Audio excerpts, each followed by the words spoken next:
It's Copper's opening day and we're so excited to finally be open. We have been working really hard. Our teams have put in a ton of work to make it happen today, and we're just grateful to be welcoming back skiers and riders. You know, for the 23-24 season, we have 5 runs, we have lifts, we have a lot of great stuff to offer, and we'll continue to, open up more terrain as conditions allow. And this morning was quite the celebration. We have DJs both up here at the new Airy Lodge, and we have a DJ down in the base area.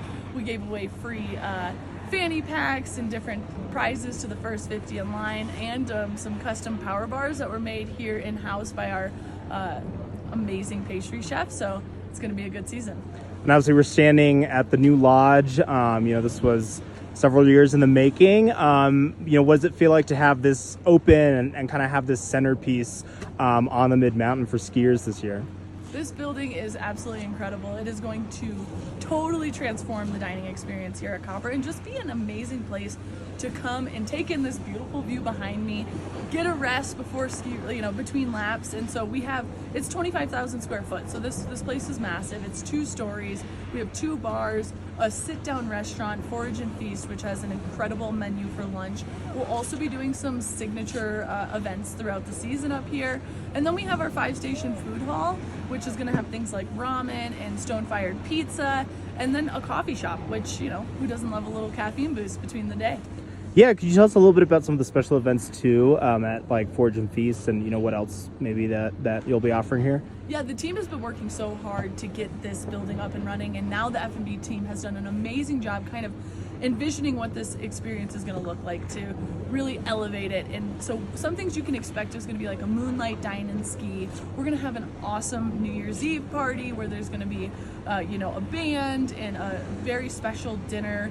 And then you're going to be able to see the fireworks that are shot off right from here, which is going to be pretty incredible. We'll also do a Christmas Day dinner, Valentine's Day. So some of those key holiday moments we're definitely going to have here. And then some other things the teams have talked about is wine and beer pairings and like a meet the purveyors experience. So you could come and meet with the chefs and also meet with the farmers and the ranchers who help source the ingredients. I know we were using the word elevated a little earlier to talk about some of the food. How would you describe Forage and Feast? Like what kind of a menu is that? It is an exquisite menu that, everything, the chef here, Chef Brian, he actually comes to us from Orem, who opened up, worked at the Orem in Breckenridge, helped open the Orem in Aspen. So he has an incredible resume and brings a lot of knowledge for us. And what he described to me is some of the favorites that people know and love, but with a unique twist that they might be surprised by in a good way. He sources the ingredients throughout the Rocky Mountain region, and things that you'll see on there are elk, venison, potatoes, salmon, so like really good hearty meats and fresh baked breads. It's pretty incredible. That's awesome. And then just talk maybe a little bit as well about some of the sustainability aspects of this building.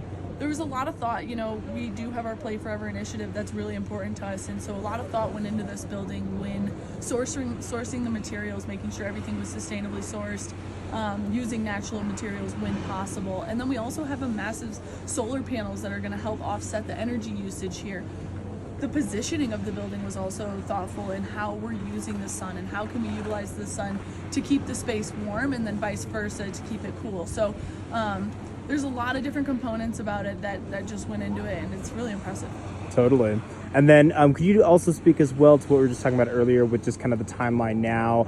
Obviously we've got Eagle open at the base at Center Village. What can people kind of expect for, what the plan is going to be to start opening the rest of the terrain? Yep, so as you know, the teams are going to continue working and making snow whenever possible to continue to expand our terrain offering. So some of the lifts you'll see open will be our Green Acres area. We'll see our American Flyer lift open up, and then we'll work our way towards the west side of the area, which has a lot of good beginner and intermediate terrain. We put all new snowmaking on the Soliloquy Trail, so that should be an awesome experience for some of that beginner turns. And then we'll work our way east and offer some of that stuff off of Super Beat. Great. And any sort of a timeline of kind of like maybe when you're thinking that might start, or when some more terrain will be opening? As soon as possible, So the teams, as long as we keep getting these cold temps, the snowmaking teams will continue to make snow, and then we'll get it groomed out. Patrol will get it set up, and we'll open it. Awesome. And obviously, last season, Copper celebrated its 50th anniversary. What are you hoping for 51 this year? 51, I mean, the thing is Copper has something happening pretty much every single weekend. So if you're looking for a place to go, get great turns and celebrate, we have Dew Tour returning, we have our Grand Prix, we have next weekend, we have Snow Station.